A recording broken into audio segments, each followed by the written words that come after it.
We are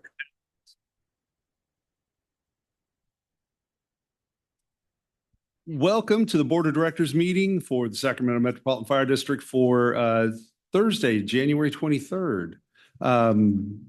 We'll start off this meeting with a roll call, please. Yes. Director Sailors. Present. Director Gould. Here. Director Stark. Here. Director Weber. Present. President Wood. Present. Director Costa. Here. Director Clark. Present. And for the record, Directors Jones and Rice cannot attend this evening. Thank you. Thank you. Director Gould, would you lead us in the flag salute, please? My pledge. I pledge allegiance to the flag of the United States of America and to the republic for which it stands, one nation, under God, indivisible, with liberty and justice for all. Thank you, Director. I always say amen. We'll start off with the Metro Cable announcement.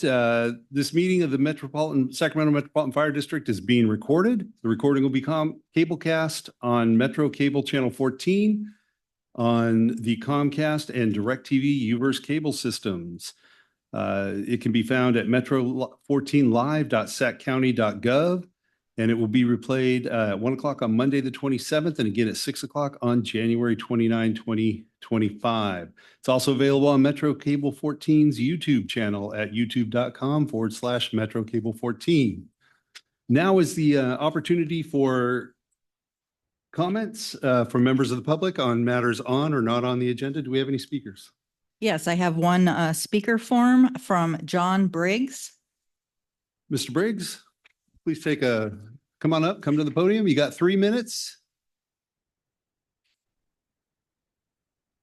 I appreciate it. Thank you very much. My name is John Briggs. I live in Fair Oaks, just off of Illinois, about a half a mile from the kiosk at Sailor Bar. I've passed out earlier tonight. I hope you have this map before you. I wanted to brief you on what's going on down there. The Park District has proposed to reopen internal roads that have been closed for 15 years. And you'll see on the map that I gave you, I circled those roads. And so they're in the process now of going through the CEQA process to reopen those roads. What we are concerned about is that there's never been a wildfire analysis concerning vehicular traffic on these internal roads. We know from the use of these roads historically that it was kind of a party place. It was sex, drugs, and rock and roll down there, and some people here may have been there a few times in their youth. Certainly, Supervisor Desmond has said that that's kind of what was going on down there. I've lived here 35 years, and what I'm concerned about, pardon me, is reintroducing vehicles to this area could result in a wildfire. And particularly since we've had an explosion of the homeless population here, many of whom use vehicles now for shelter. What I have learned is that a draft wildfire protection plan was prepared by the American River Foundation. And in that document, it talks about how the homeless population accounts for the vast majority of fires on the Parkway, but more importantly, the topography of the area in Sailor Bar is particularly vulnerable to wildfire because of the bluffs on the north side. And in this report, it says specifically that. It says the topography creates a series of chimneys that can funnel fire towards homes, and the neighborhood has a single vehicle ingress egress. Now, we all know this corridor here, this Winding Way corridor. It's an urban forest. There are ravines come up from the river. It is clearly a high-risk fire area, and that's how it's characterized here. It says here, the Bluff Lane area, which is over by the boat launch. If you look at your map, you'll see the boat launch over there. Is Metro Fire's highest fire hazard concern on the parkway. Mr. Briggs, the 3 minutes have passed. If you want to sum up your, I will.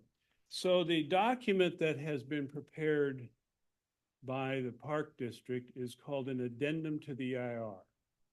Well, what that means is that an earlier EIR was prepared in connection with the adoption of the Parkway Plan. That was about 2006, 2007. They did not have to do a wildfire assessment back then because it was not part of the CEQA checklist.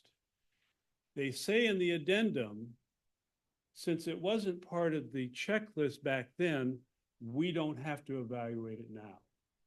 We think that's wrong. We need your help. I've been dealing with Janae Smith. I've talked to her a couple times on your staff. What I'm hoping we can get is a meeting between me and whoever else might be necessary to talk about this situation, interface with the Park District, and also figure out what's going on with this wildfire report. I understand that massive comments were made by the fire marshal to this plan, and the plan back in May of last year, and the plan is sitting with the county somewhere. We don't know what's going on. I really would appreciate your help. appreciate your comments. Thank you.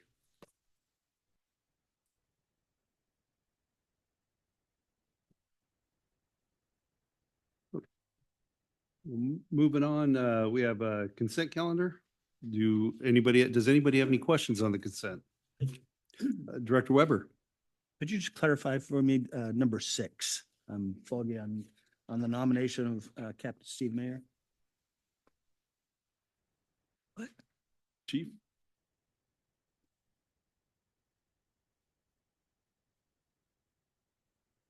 You talking about the nomination for Steve Mayer? Yes. So the nomination for Steve Mayer is for all the work he does in the region, specifically for our line of duty deaths. He is a Sacramento City Fire Department captain, and he, in these areas of sensitivity, has repeatedly over the years helped us navigate with the degree of sensitivity and honor, and he does it with a patch-off mentality, and he's worthy of the nomination. It went through our accommodations committee, and they gave me recommendation to give it to you because by policy, it needs to come to the board for a honorary member. He is absolutely a phenomenal human being, and in the areas of line of duty deaths or any tragic event like that, he is a centerpiece that provides a high degree of looking out for the family's needs first, looking at it from a what is the right thing to do, taking the personalities or emotion out of it, and providing the family closure and honor. So I fully support this recommendation and would ask your support on this. And it would be presented at the upcoming Gala Awards, which I believe is in your email on that time. And in that awards, not only for internal, this would be an external, and I think it would be a good thing for the region to recognize Steve Mayer, and he's fully worthy of that award. Mr. Chair, I make a motion, we adopt. Second. I've got a first and a second. If we can get the roll, please. Sailors. Aye. Director Gould. Aye. Director Stark. Aye. Director Clark. Aye. Director Weber. Aye. Director Costa. Aye. President Wood. Aye. Thank you. Motion passes. Thank you very much. We'll move on now to our action items. Action item number 1 is, or excuse me, presentation item, sorry. Presentation item number 1 is with CFO Dave O'Toole and Ahmed Badawi. My apologies if I messed that name up. I'm sorry. Thank you, Mr. Chair, board members, Fire Chief House, colleagues, and members of the public. I'm going to make a brief introduction to this presentation item, and before turning it over to Ahmed Badawi, our President of Badawi and Associate CPAs, who is our annual auditor and provides that service for us. Briefly, the annual financial report is your checkup on the financial condition of the district and the budget year that has closed on June 30. It examines our financial practices and helps us forecast revenues and expenditures for future fiscal years. The presentation follows our annual practice and financial and audit policy, which directs the annual audited financial statements to be reviewed in open session by the board. Under that policy, quote, "The review shall include a discussion of significant issues regarding accounting principles, practices, audit findings, disclosures, judgments, and other requirements under accounting standards and rules," end quote. Badawi and Associates has issued an unmodified opinion, also known as a clean opinion, and our financial statements for the fiscal year 23-24. And finally, a word about recognition in this area. Every year for the past 10 years, we've submitted our ACFR, Annual Comprehensive Financial Review, to the Government Finance Officers Association, or GFOA, for their annual for their review and consideration of a certificate of achievement. And we have most recently received it again for fiscal year 22-23. And so the act for before you will also be submitted for what we hope is the 11th award. And with that background and announcement, I'll turn it over to Mr. Badawi.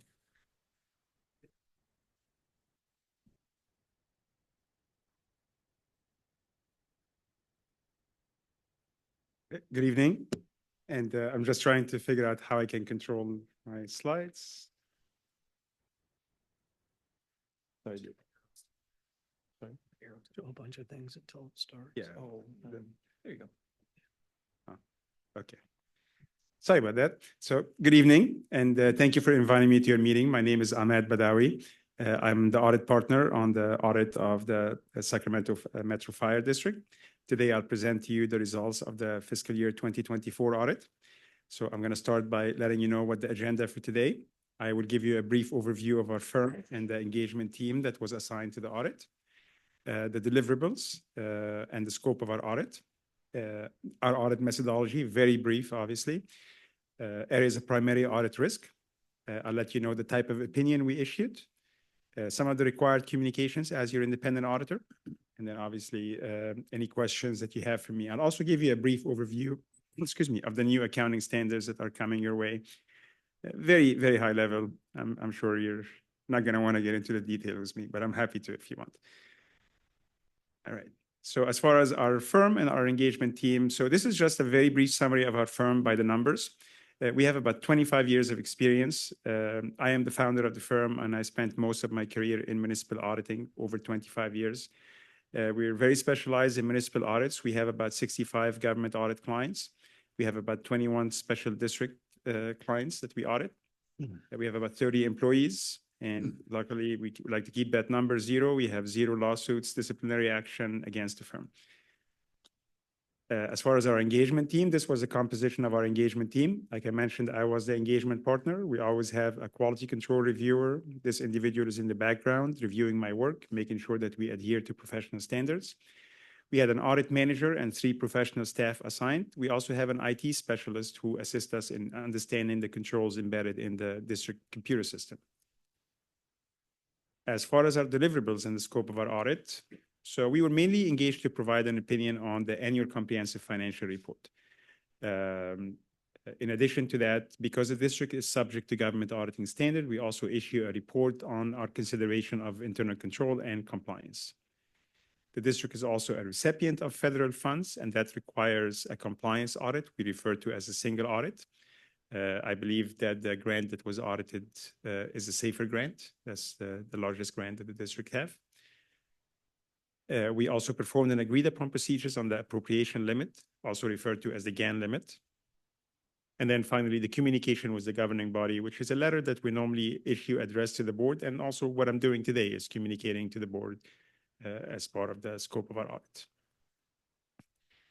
In terms of our audit methodology, this is really a very brief overview of how we do our audit. There's always a planning phase, and the planning phase involves our team really just assigning the staff to the different areas, making sure that we are aware of any new debt issuance, any new activities that we should incorporate or plan on looking at.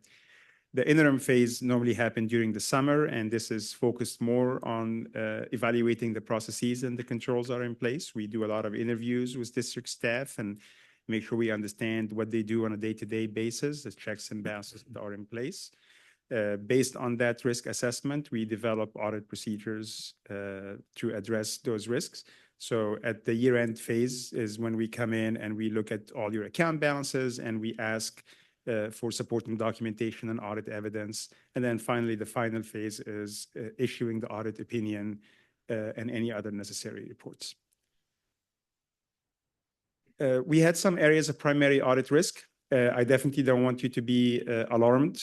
Any audit has risks. It's like driving a car. You get in the car, you have a risk of getting into an accident, and an audit have some inherent risks to them. So there are no risk-free audits.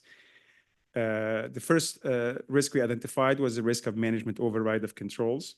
This is not really unique to the district. Almost every audit we do, this is a risk in it. Just management are normally the one responsible for designing internal control, for putting them in place, and also for monitoring them. And they're always in a position to override them. So we design our audit procedures to reduce that risk to an acceptable level. We make sure that we assign more experienced staff to more complex areas of the audit, that we incorporate an element of unpredictability in the audit process, that we look at the accounting principle and make sure that they're consistently applied. We examine journal entries prepared by management.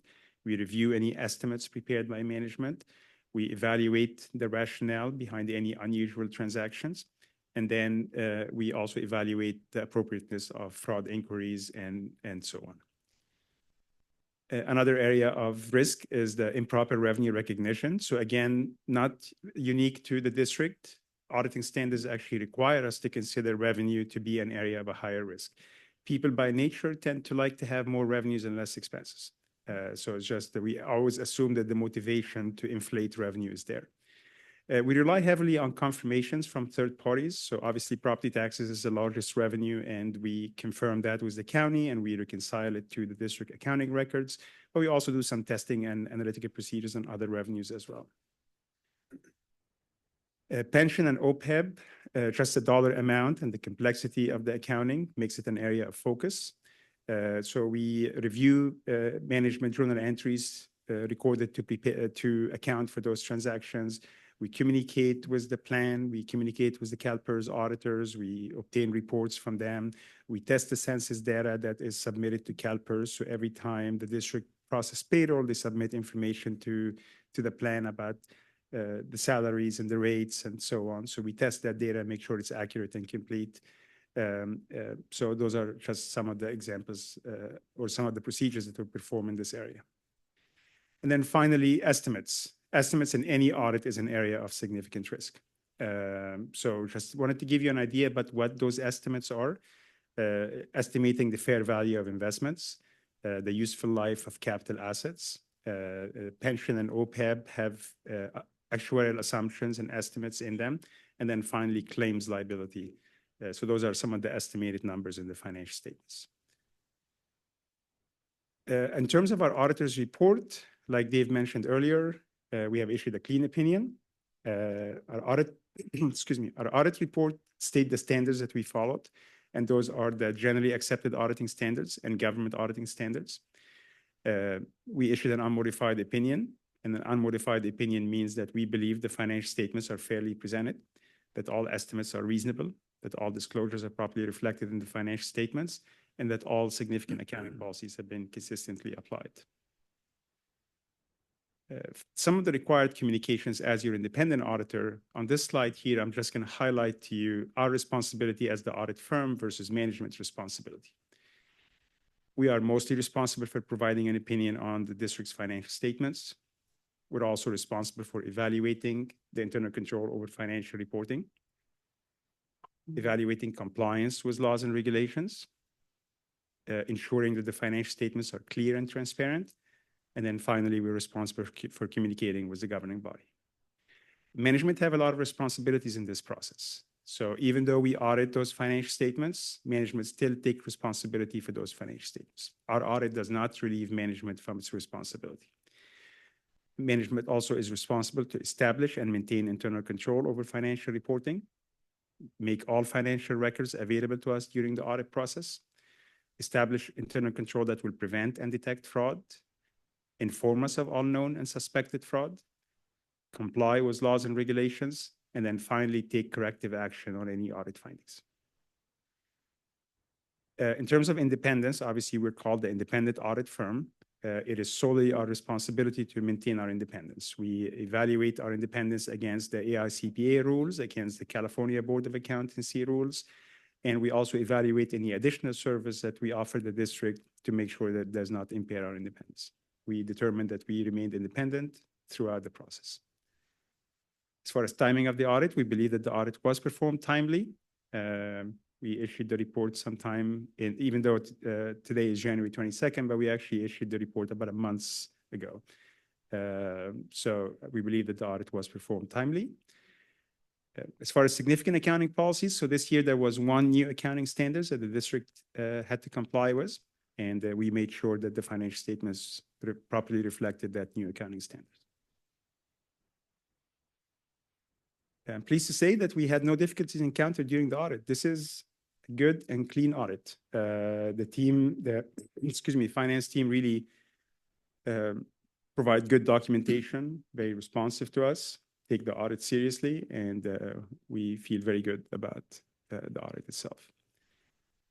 Significant audit adjustment and unadjusted differences. So we had no proposed audit adjustments. That is also a very positive sign. So normally management will close its books and present them to us for auditing. If we find any errors or anything that needs correction, we propose adjusting entries. So the fact that we didn't have proposed adjustments means that we agreed with management on all the numbers that were presented to us. And then finally, we also identified no material weaknesses in internal control. I obviously always like to qualify that statement because we only evaluate internal controls for our purpose, to help us design audit procedures and do risk assessment. We don't provide an opinion on internal control, but if we run into something that we think is significant, then we obviously bring it to your attention. And we did not see anything significant to be brought to your attention. And then just my last slide here is a summary of the new accounting standards that are coming the district's way. So there are a couple in 2025 and another 2 in 2026. We host a training seminar every year for our clients where we talk in a significant level of detail about those standards. We also record those sessions and send them to all of our clients. And then during every exit meeting or debriefing meeting with management, we talk about those new standards as well and how they're going to impact the district. If you have any questions about them, I'm happy to discuss.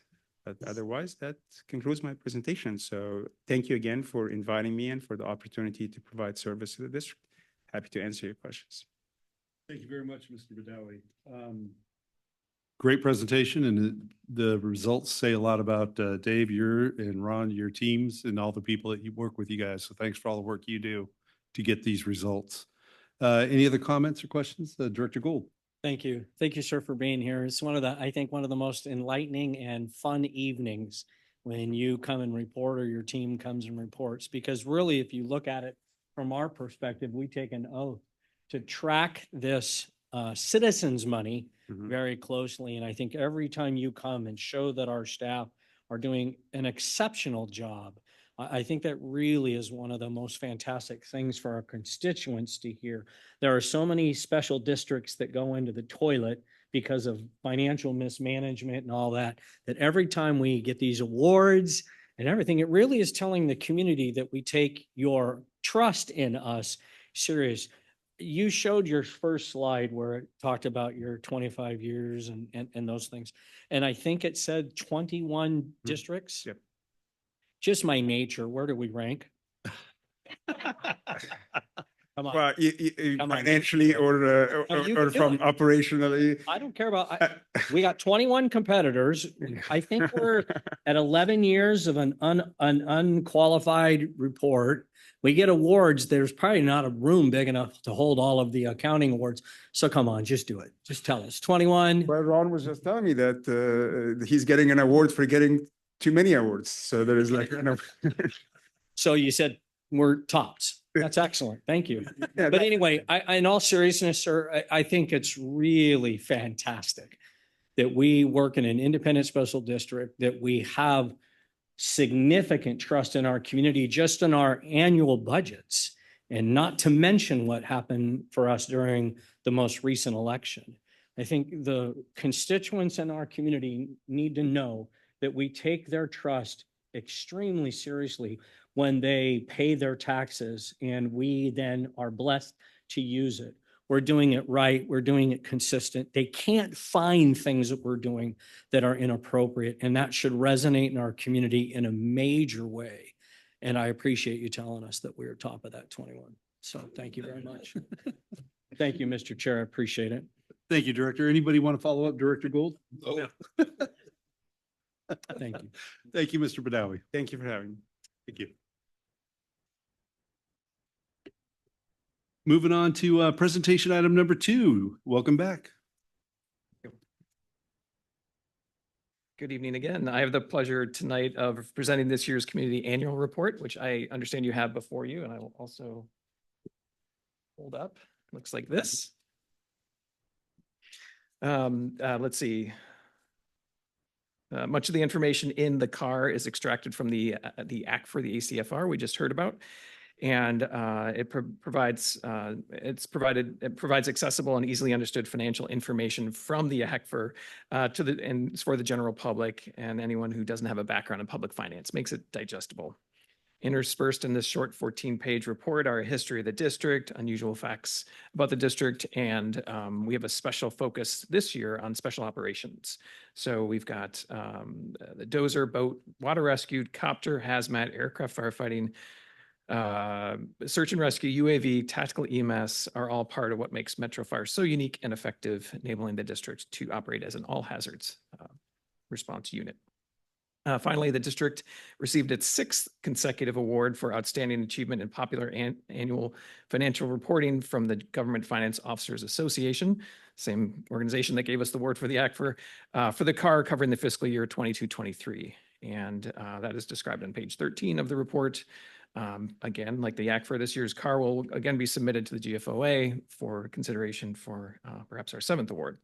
And finally, I want to thank and recognize Ron Empedred again, as you just previously recognized. The CAR is his baby now. Marie Jones, you remember who presented this in the past, is now retired. So he picked it up and has always contributed mightily to it as well. So in addition to the ACFR, I want to thank Ron for his leadership on the CAR.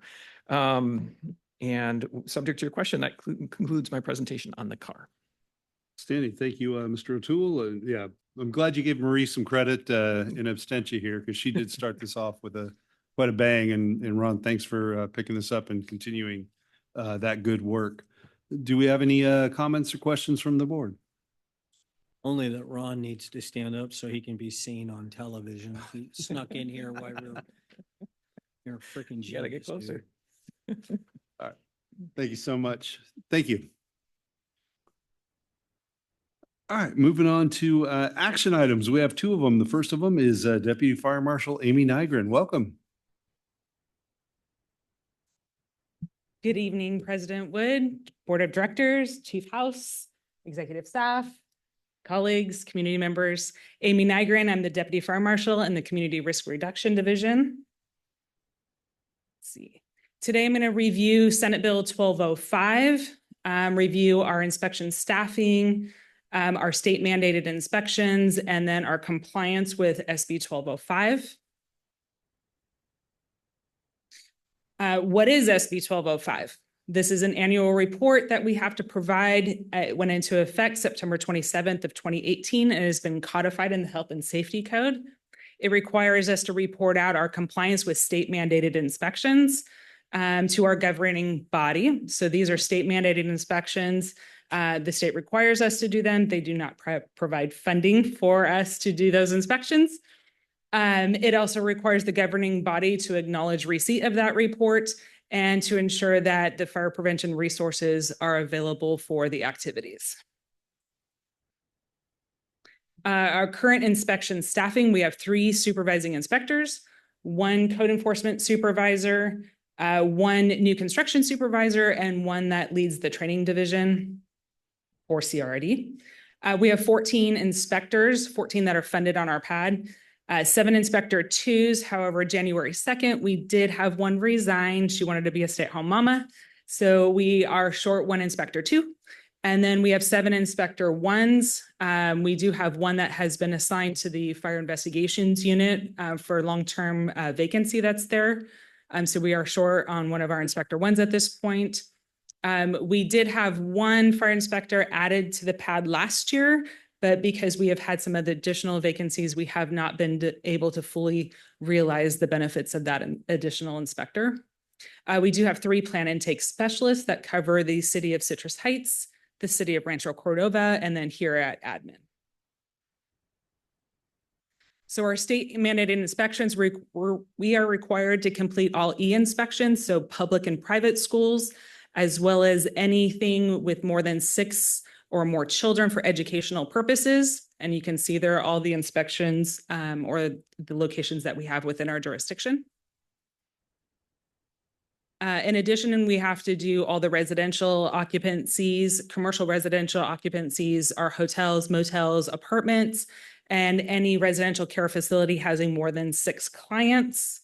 Again, there you can see all the different types that we inspect. We also have to complete 1 high-rise inspection. We only have 1 within our jurisdiction. It's the Marriott here in Rancho Cordova. It also tags in with a residential inspection. So it's anything more than 75 feet above fire department access. So for fiscal year or calendar year 2024, we completed 379 e-occupancy inspections, initial inspections. That's 100% compliance rate on those initial inspections. For the R occupancies, we completed 1,862 initial inspections, a 100% compliance rate as well. So putting it all together, this was really interesting to see what compliance rate we get from these inspections when we're doing them. We're doing them annually. So at this point, 79% of group E occupancies still require an additional inspection. So we're going back multiple times to complete their inspections. And 70% of our inspections still require an additional reinspection or multiple reinspection for compliance. Again, although we added an additional inspector, we're still trying to catch up with a lot of the reinspections. With that, if there are no questions, staff recommends the board adopt the resolution acknowledging the receipt of the report regarding the performance of annual inspections as outlined in Health and Safety Code 13146.2 and 13146.3. Do we have any questions for Deputy Fire Marshal? Director Gold? Thank you. As usual, awesome job. I wish you would have let that slide that said 100% compliance, those both, sit there for a little bit longer. Because one of the things that I think is important for the community to understand is we're 100% compliant with unfunded mandates from the city or from the state. And that's a huge thing because it puts a massive burden on our operations when we have to do those things. So kudos to all of you again. Do you have any idea of how many organizations that are in the fire world have to do these state mandated inspections? Have any idea statewide? Statewide, all the fire agencies are required to do the same inspections. Let's say that's 1,000. Do you know where we rank? I'm going to say we are number 1. Excellent.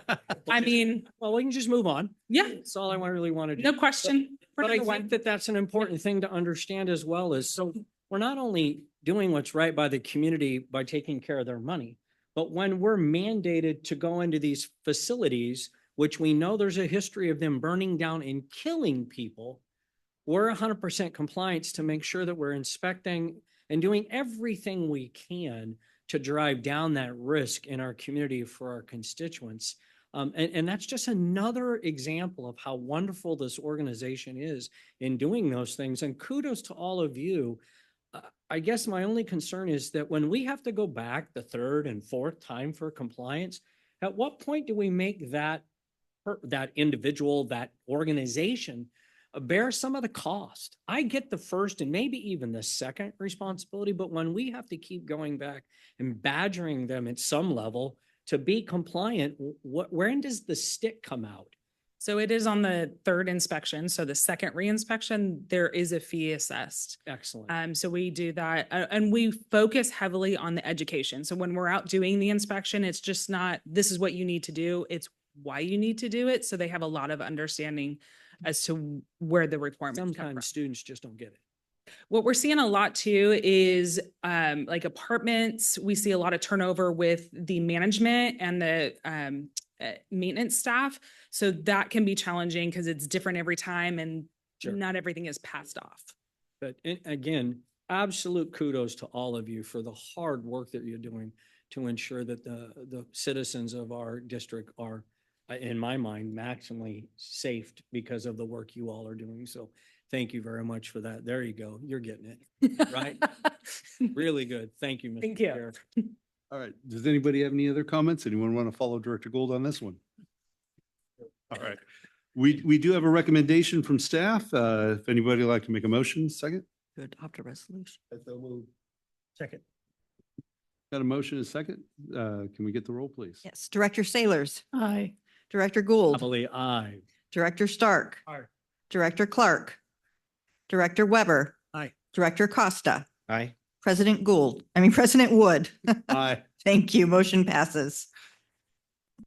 Thank you so much. Thanks so much, Deputy Marshal. We'll move on now to the second action item. This is mine. We have been blessed with the passing of Measure O. As you've heard today, the confidence that our citizens have put in us. One of the things that that measure does obligate the district to do is come up with a Citizens Oversight Committee. And what I had proposed is that we get an ad hoc committee of 3 of our members to meet with Aaron Castleberry as needed and Jeff and others to determine what that oversight committee should look like, what the requirements should be for the members of the oversight committee, and what the process of appointing that oversight committee should look like. So if anyone has any comments or thoughts before we get into nominating members, just comments or thoughts on the committee itself, I'd like to hear those now. Great idea. Mr. Chair, I just want to know, I see that it talks about and get recommendations back to the board by the 10th.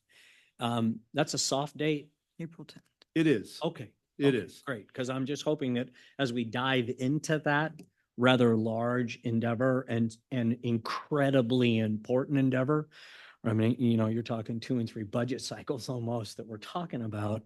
I would love to see that you provide us that if we report on the 10th that we're really close, it gives us another couple of weeks before that's actually due. So it's a really powerful opportunity. And I'd love to see it stacked with citizens input.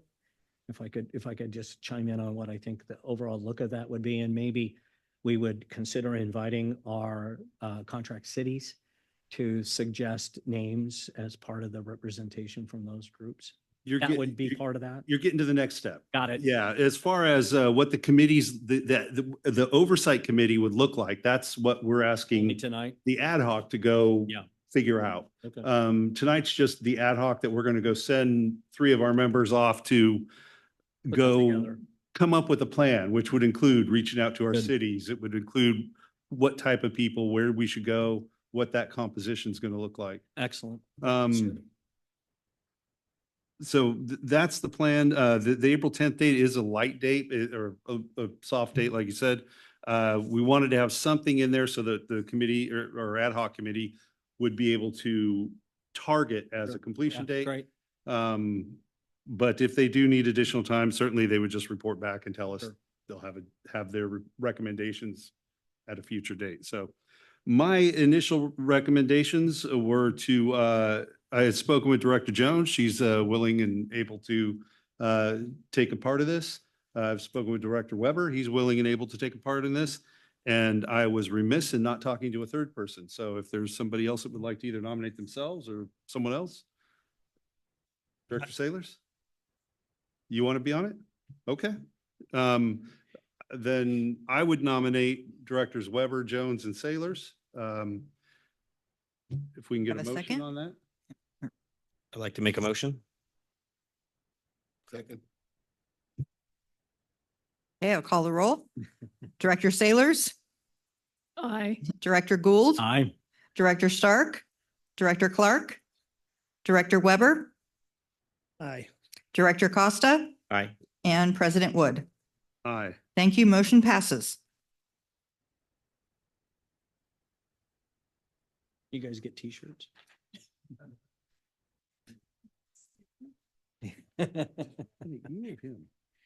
Well, you get to work with Aaron Castleberry. Who would want to do that? I was looking at you. All right, we'll fix that later. All right. All right, moving on. President's report. I have none other than I'll explain my behavior. I had some serious dental work yesterday and I'm still a little cranky and foggy, so my apologies for my mistakes. Fire Chief's report. Chief House. Good evening, President Wood, directors, colleagues, members of the public. My report's short, but I do want to recognize first off, continuing with our last board meeting and recognize Chief Law here tonight at our last board meeting, and tomorrow is her last day, but it's not the last time we see you, and you are always part of this family. Thank you for what you've done for our agency, but thank you for what you've done with the community of Sacramento. Never a loss, a gain for your home country, but we will always cherish those memories and what you've done for this organization. So thank you. I wanted to welcome home some of our crews tonight that were down south fighting the fires in LA. Great job, and they are true professionals. 2 engine companies, a strike team leader and a trainee returned earlier this afternoon, and one is on the road. Still shortly, I think they're due to come back. They're home. Good. All right. So just got home. So I've got pinged several times. I know Chief Mitchell has about their professionalism and really an outstanding job that they did down there. So I wanted to thank them and welcome them home. I also wanted to share today that we sent down truck 23 and engine 29 to cover Stockton Fire Station 7. They had a member loss, firefighter Robert Bobby Van Ruten, who passed away off duty January 3rd, 2025. Sending and covering that station allowed their members to go grieve and go to the funeral process and allow them to just really recognize that loss. And so I would ask that we take a moment of silence at the end of the meeting for Robert Bobby Van Ruten. That's the end of my report, unless you have any questions for me. Robert Bobby Van Ruten.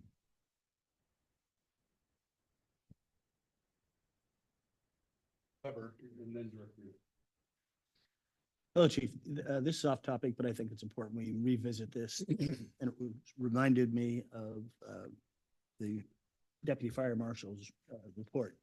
So sometime last year, I had brought up an idea to create a fee structure for lift assists in care facilities that were not medically necessary. At some point, I would like a report to the board on where we're at and when we might see something like that come to fruition. That's it. Copy. I've got it written down and we'll get a report back to you. Thank I you. know that they've summarized that and I thought we closed that, but we will close that loop again. Good. Thank you. Our pilot or are those guys still down there or? No, so our chief pilot that I yeah. sent you the picture of, he was called up by his Right, he National went Guard back unit on, yeah. and he's still on deployment on military leave. And then we have Captain Josh Leonard still down there that is, I believe, a base cap manager. So that's the 2 outstanding overhead positions we have. All of our engine companies Right. in the region have returned. So there's still, we still have a couple guys over there. 2. doing the- Yeah. 2. okay. One that's doing military time and the other one that is assigned as an Gotcha. overhead person. All right. Just, because that's what they're doing mostly now, right? Is their operations. Correct. And obviously the new fire that broke out, a lot of those Yeah, resources that's- were reassigned. Yeah. So, okay. and our crews did check in with South Ops coming back from that fire to see if they could be utilized for that fire also, but they did a lot of pre-deployment and were prepared for that fire as you've seen on the news. So it's still an active fire, but they did have some pre-positioned, I'll get that. That was not Cordova High. Pre-positioned apparatus down anticipating another breakouts. Gotcha. Thank you. Thank you so much, Chief. We'll move on to the operations report. Deputy Chief Mitchell. Thank you, President Wood. Good evening, directors, Chief House, colleagues, members of the public. I wasn't going to mention it, but I'll just go back to what Chief House just said. Our folks did come back on the engines. Captain Leonard is due back tomorrow. And then we did have our chief pilot down there on military leave as stated, but I think it is also important to recognize our support staff, our support services staff. We did actually deploy a mechanic down there this time. They had a good, obviously a numerous resources down there that it's not just getting out on the line, it's also keeping them fixed. And so I don't know if Fleet Manager Purcell's still here or not, but Chief Bailey's here, but we did do that for the first time in numerous years. And it's great. I will tell you, I got a phone call today from the task force leader that had 8433 on it directly to me as not just the operational area coordinator, but the deputy chief of operations. And this doesn't happen every day. So I was very pleased to get the call. He called and he said, your folks on that fire engine, Captain Dave Bear and his folks on 8433 were my go-to company. They are professionals. They did a fantastic job and made a huge difference. And he wanted to thank us personally. So we're going to make sure that we get that back to that crew that literally, as we were sitting here, just arrived back home. So they're back home safe and sound and heading back to their families. So I am here to quickly turn it over for the shift commander spotlight to highlight one of our crews out there that are under the #1 operations branch in the state of California for the fire departments in the state of California. I'm going to bring up Assistant Chief Green to talk about one of our crews and what they have going on out there that actually is tied to our special operations and our aircraft. So Chief Green and crew. I don't know if that makes A shift #1 also, but President Wood, Chief House, everybody, Chris Green, your shift commander for A shift. I want to welcome Captain Covington and the crew from Engine 105, Engineer Santuccio and Firefighter Rhodes. Like I did last month, we're going to take a different spin on this and not look at the bells and whistles of what goes in operations, but something that goes on behind the scenes and what true professionalism and leadership looks like. I think you all know that Captain Covington is one of our flight officers and is an active member in our operations during the summer seasons. He leaves the firehouse for about 7 months and leaves these 2 other gentlemen alone and a couple other folks on the medic. And the work gets done. It gets done professionally, and they're going to talk about how that gets done. So, Captain Covington. Yep. It's all yours. Good evening, board members, chief. Come to the microphone, please. Sure. Yeah, it's official now. All right. Yeah. Like I said, Captain Covington here, Engine 105. My crew, Ian Rhodes and Cal Santuccio here. Thanks for having us. We're going to talk a little bit about life at Station 105 on A shift.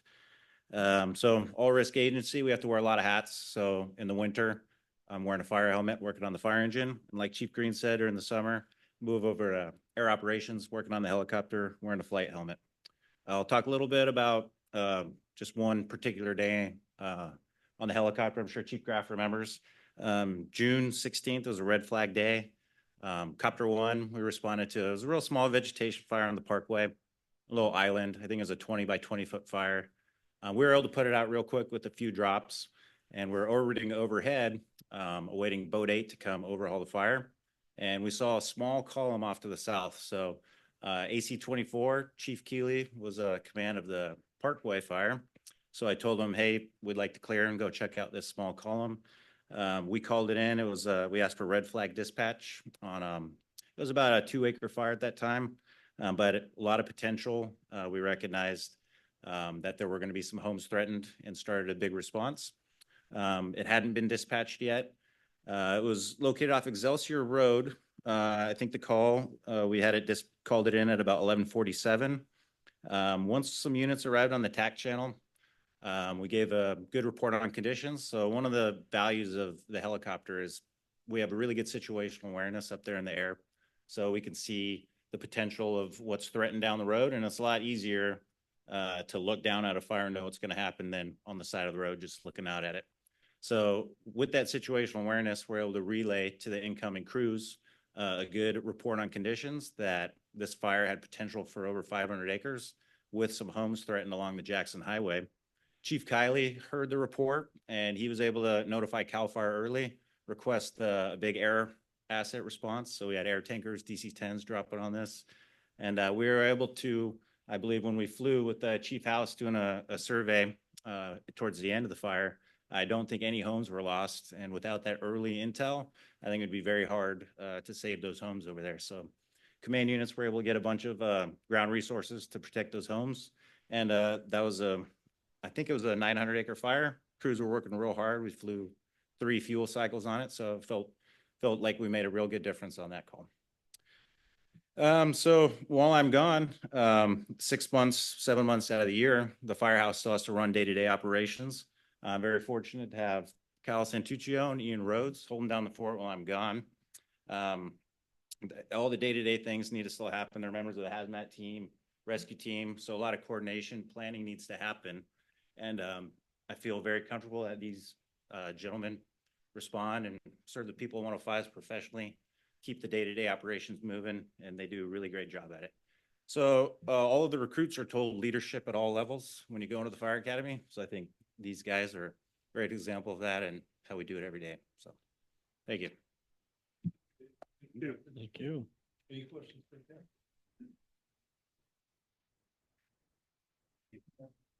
I have one question. I'm sorry. I have one question. A fuel cycle, how long is that? So it's about 2 hours generally. For that one, command requested us to refuel at Mather. So we're able to land. The fire was like 30 seconds from Mather, and we're able to fuel using their facilities and then extend our on-scene time. So it's about 2 hours, just under.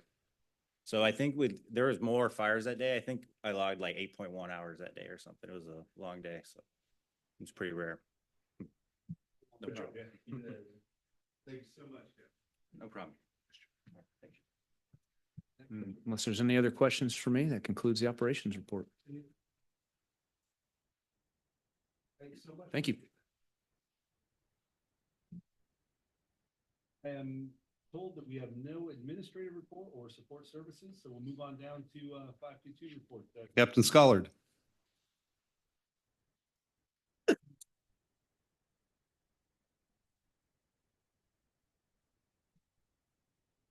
Good evening.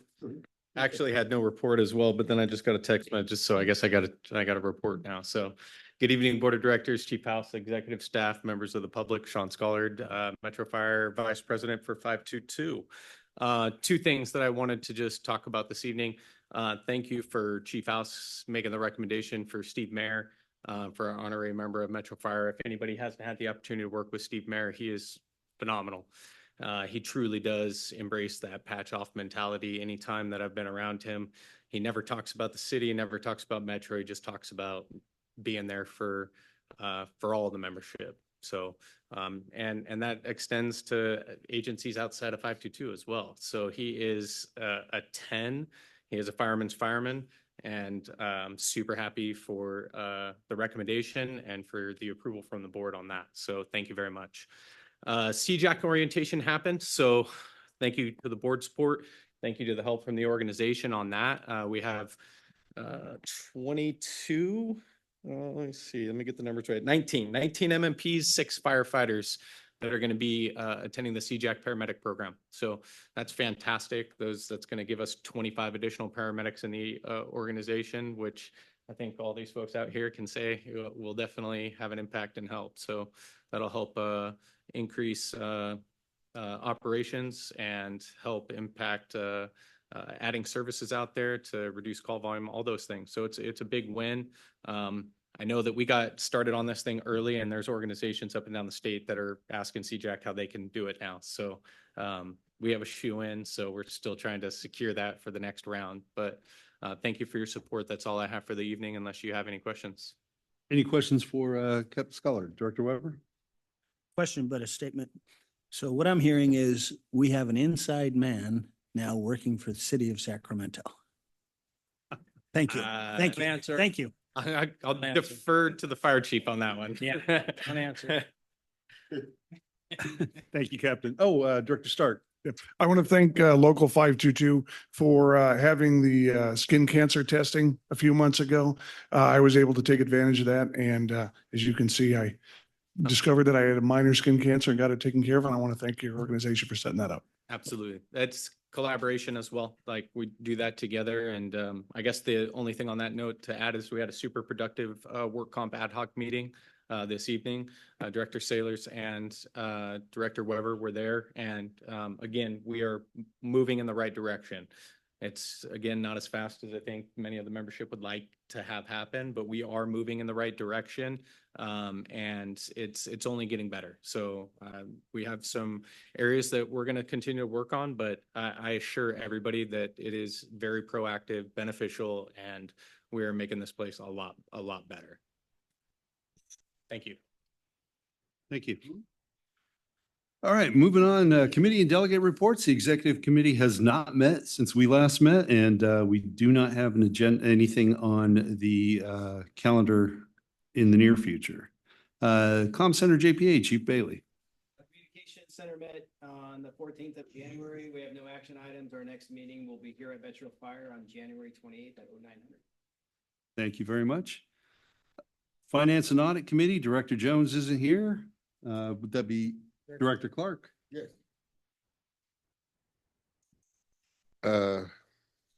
Yeah, we received a report today on the presentation item on the bi-monthly fiscal report through October 31st, 2024. Everything seems to be okay. And our next meeting, it will be February 27th at 5:30 p.m. Thank you very much, Director Clark. Director Costa, Policy Committee. Thank you. Nothing new to report. Our next meeting is scheduled for February 13th. Thank you, Director. We'll move on to board members' questions and comments. I'll start off to my right with Director Sailors. I have no comments tonight. Thank you. Director Clark?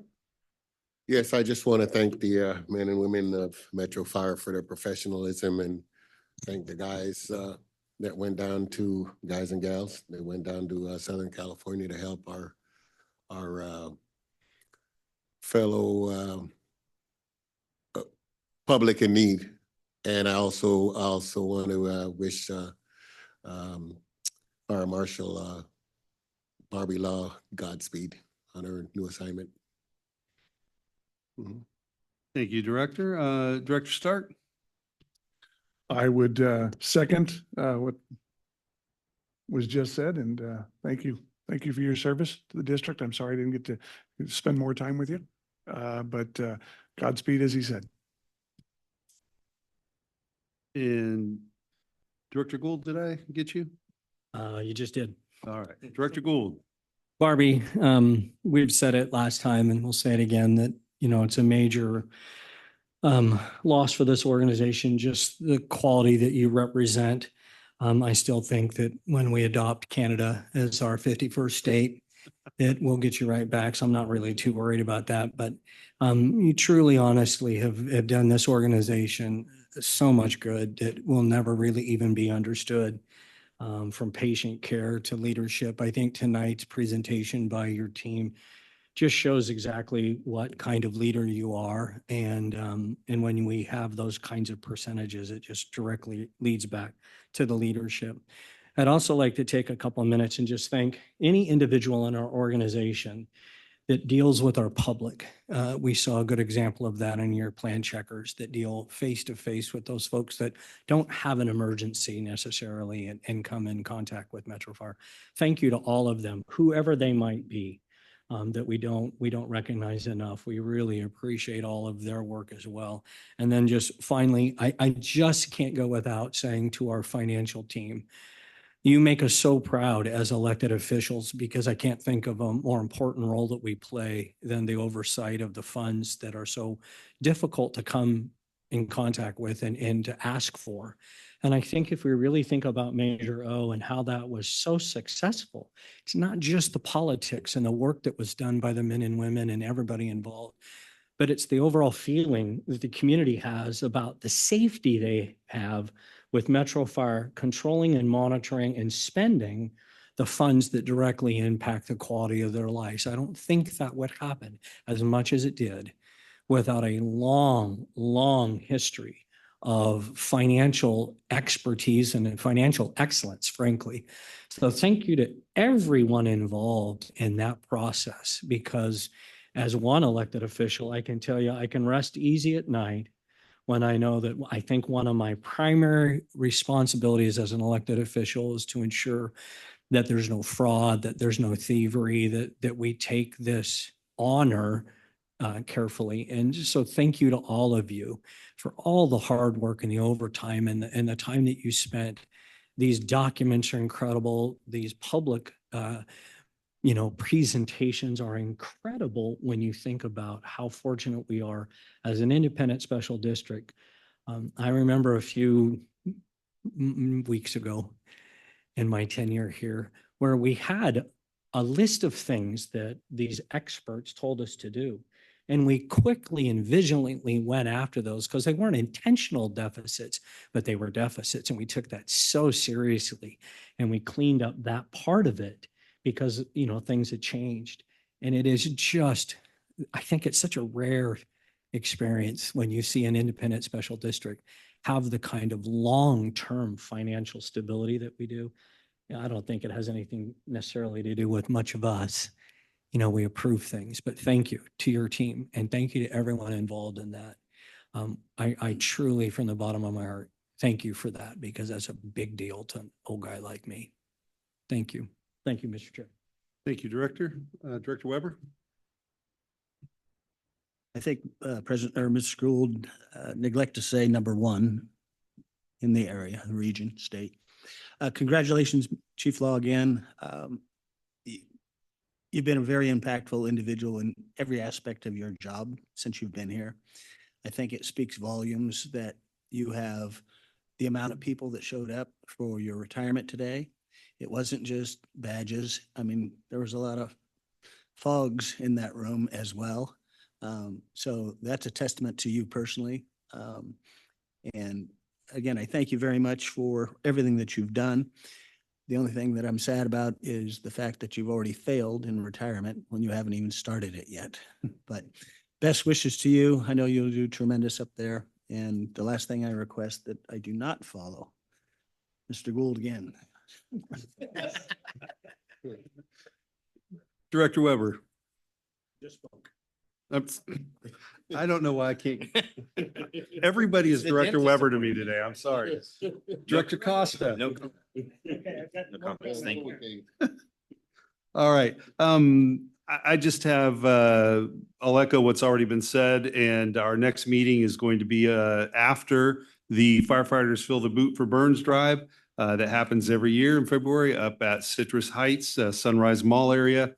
In addition to firefighter, we still need firefighters. So all of our men and women that can get out there and support during February 5th through the 8th. It won't be on Sunday, Super Bowl Sunday. It'll end on Saturday this year. But we do need firefighters out there to get the boots filled, but we also need non-firefighter personnel to help staff a number of other positions that are available. If you reach out to the Burn Institute, Valerie over there can get you set up and get you on the list to volunteer.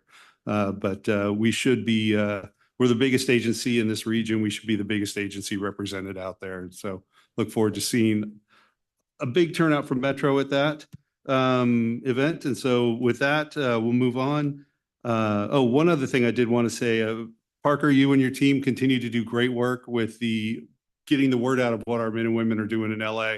It's great to see all that out there posted on social media. So thanks for all you do.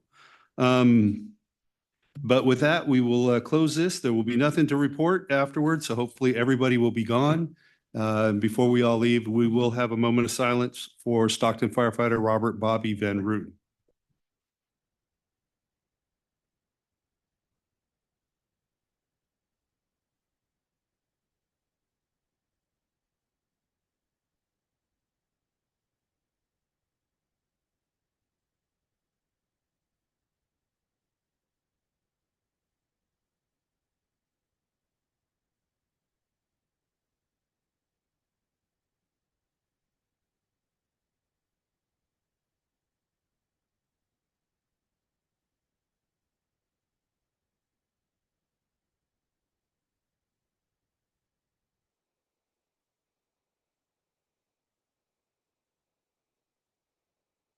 In closed session tonight for the performance evaluation listed on the closed session agenda, no reportable action was taken. And with that, our meeting is adjourned.